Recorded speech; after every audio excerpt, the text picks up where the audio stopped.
Weellisaa Jaafar Yuusufis dubbifneerra. Qaama kiyya hundayyuu namni dhabeera miila kiyyallee amma moorra guddaa dugda kiyyaa fi garaan kiyyallee na dhukkuba. Hoogganaan TPLF lola mootummaa federaalaa wajjiniin godhamu hoogganan Dabratsiyoon eenyu waan iyyaafanne qabna. Angalaanaa Balaa nu waliin tura.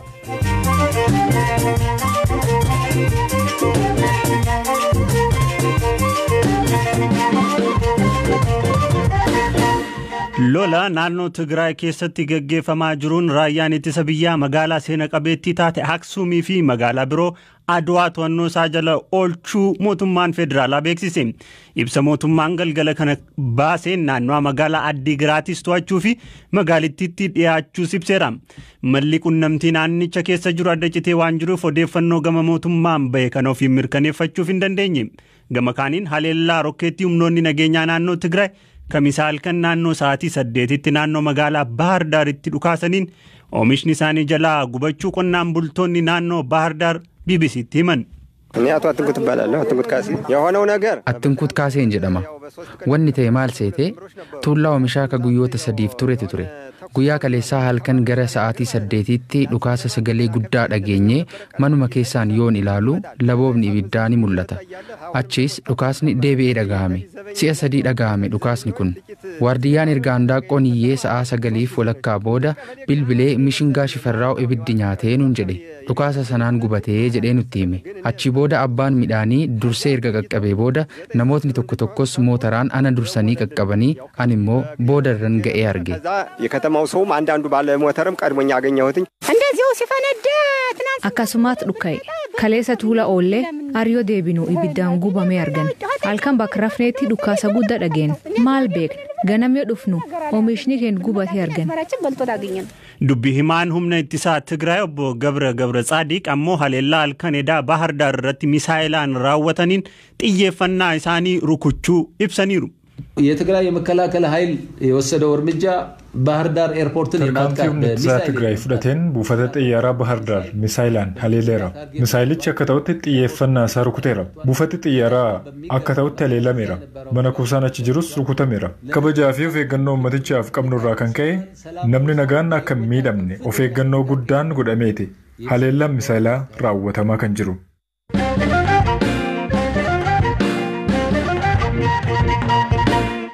Hoogganaa olaanaan dhaabbata fayyaa addunyaa Dr. Tedros Adhanom himata mootummaan Itoophiyaa irratti dhiyeesseef deebii kennan. Raayyaan ittisaa hoogganaan dhaabbata fayyaa addunyaa Dr. Tedros TPLF'if meeshaa waraanaa bituun deeggaruu jechuun himate. Himannaa gama mootummaan irratti dhiyaateef deebii ka kennan Dr. Tedros garee tokko qabatee deeggara jechuun komiin irratti dhiyaate sobadhaa jedhan. Dr. Tedros Adhanom Gabrayyesus dhalataa Tigraayotaan miseensa hojii raawwachiiftuu TPLF turani. Ministeera fayyaa fi haajaa alaa Itoophiyaas ta'uun tajaajilaniiru. Lolli naannoo Tigraay erga eegale yaada osoo hin kenniin ka turan Dr. Tedros komiin mootummaa Itoophiyaa ifatti miidiyaalee irratti erga dhagahame kamisa galgala himata irratti dhiyaatee fi dhimma adeemaa jiru irratti yaada isaanii ibsaniiru. Qaamoleen hunduu nagaa buusuu akka qabanii fi deeggarsa namoomaaf haala mijeessuu akka qaban waamicha dhiyeessaniiru. Qaamoleen lamaanuu waraana qabbaneessuun nageenya buusuu qabu jechuun yaada dhaabbati biyyoota gamtoomanii dhiyeesse akka deeggaranis ibsaniiru. Gartuun kiyya yoo jiraate daandii nageenyaati addunyaan martuu fayyaadhaaf nageenya akkasumas nageenyaaf fayyaa barbaadaa jedhan. Itamaajoor Shumiin waliigalaa raayyaa ittisa biyyaa Jeneraal Birhaanuu Juulaa ibsa kennaniin Dr. Tedros TPLF deeggaruuf dhakaan hin garagalchine hin jiru meeshaa waraanaa akka argatanillee isaan gargaareeraa jedhaniiru. Gama uummata Itoophiyaan goree namoota kunneen akka balaaleffatan hin eegnu biyyootni ollaa waraanicha akka balaaleffatan duula gaggeessaa turanii jedhan Birhaanuu Juulaa.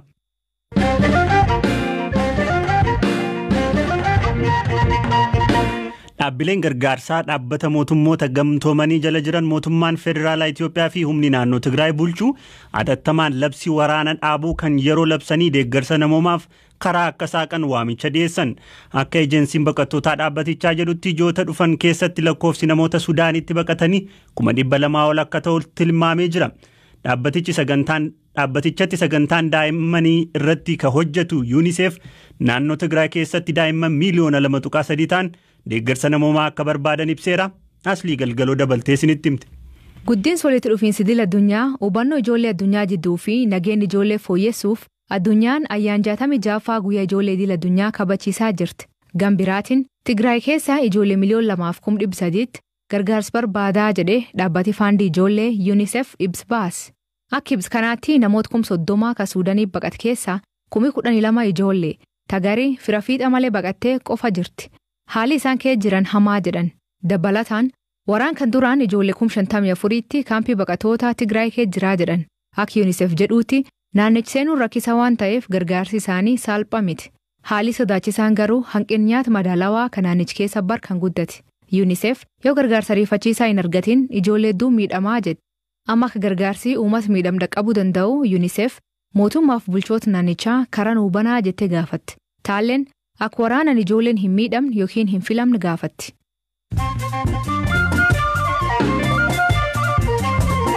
Gidduutti immoo odeessaalee gaggabaaboo muraasa Sudaaniif Jibuutiin lola naannoo Tigraay keessatti jiruun wal qabatee mootummaa Itoophiyaa cinaa akka dhaabatan beeksisuu isaanii dubbii himaa ministeera dhimma alaa Ambaasaadder Diinaa Muftii himan. Sochiin naannoo Tigraay keessatti taasifamaa jiru tarkaanfii olaantummaa seeraa mirkaneessuuf fudhatamaa jiru ta'uu hawaasa idil addunyaa hubachiisuuf sochiin taasifamaa ture milkaa'uu himaniiru. Hoggansi dhaaba mormituu obbo Lidatu Ayyaaloo mana murtii waliigalaa Oromiyaa dhaddacha Shawaa Bahaatti har'a dhiyaatan. Manni murtii abbaan alangaa himata isaa fooyyessee akka dhiyeessuuf beellama guyyaa biraatti qabuusaa pirezidantiin paartii Dimookiraasummaa Itoophiyaa obbo Adaana Taaddasee himan. Ministeerri muummee Somaaliyaa Muhammad Hussein Roobile ministeera dhimma alaa biyyattii Ahmad Isaa Awaad aangoorraa kaasan. Ministeerri dhimma alaa biyyattii aangoorraa kakaan ejjennoo Somaaliyaan lola naannoo Tigraay keessa adeemaa jiru irratti qabatteen wal dhibdeen erga uumamee boodadha.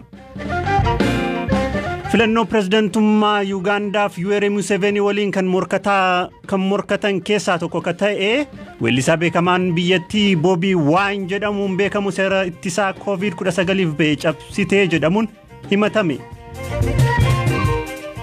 Dhaggeeffattoota keenya odeessaalee keenya birootti ceena. Lola mootummaan naannoo Tigraay mootummaa federaalaa waliin geggeessaa jiru pirezidantii naannichaa ta'uun hoogganaa akka jiran Dr. Dabratsiyoon Gabra Mikaa'el nama akkamiiti? Yaadataa Biraanuu isinitti hima.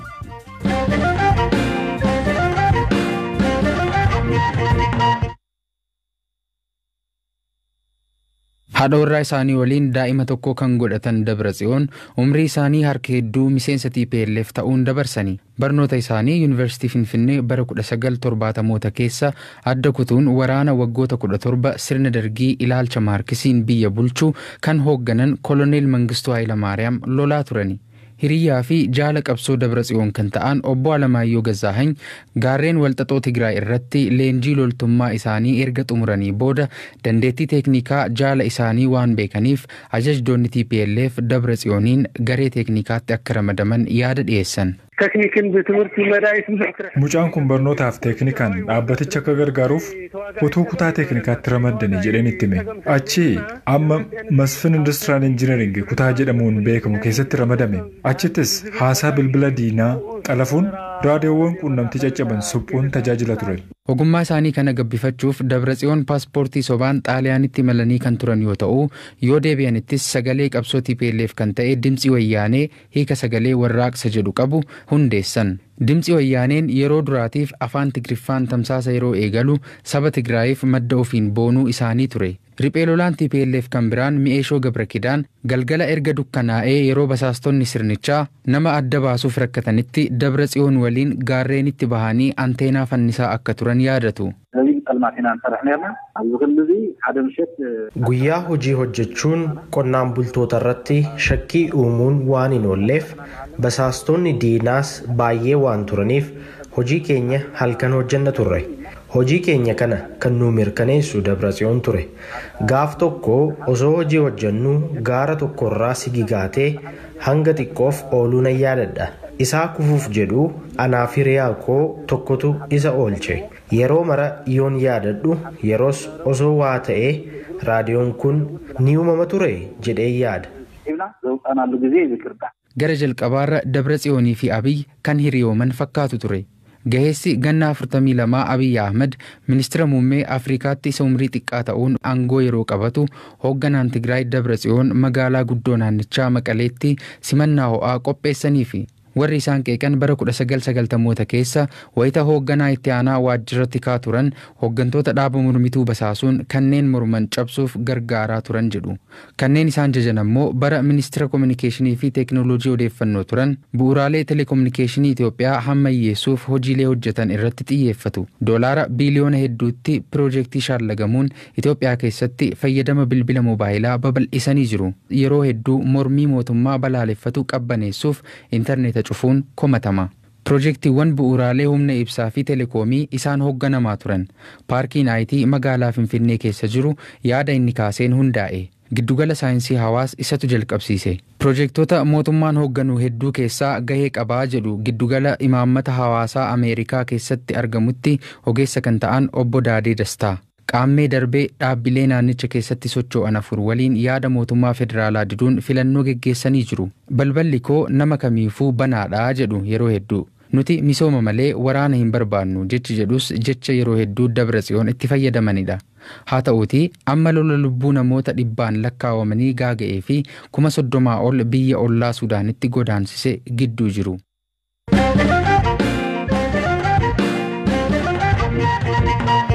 Ajjecha artiist Haacaaluu Hundeessaa hordofuun hokkora keen namoota 60,000 hidhaman keessaa weellisaa Jafaar Yusuuf tokko. Weellisaan kun torbanoota 8tiif buufata poolisii Burraayyuu keessatti hidhamee erga ture booda tibbana miidhaarra ga'een hospitaala keessatti yaalamaa jiraachuu nutti himeera. Ji'a fulbaanaa keessa seene sadarkaa dhaabamatti qabee ture.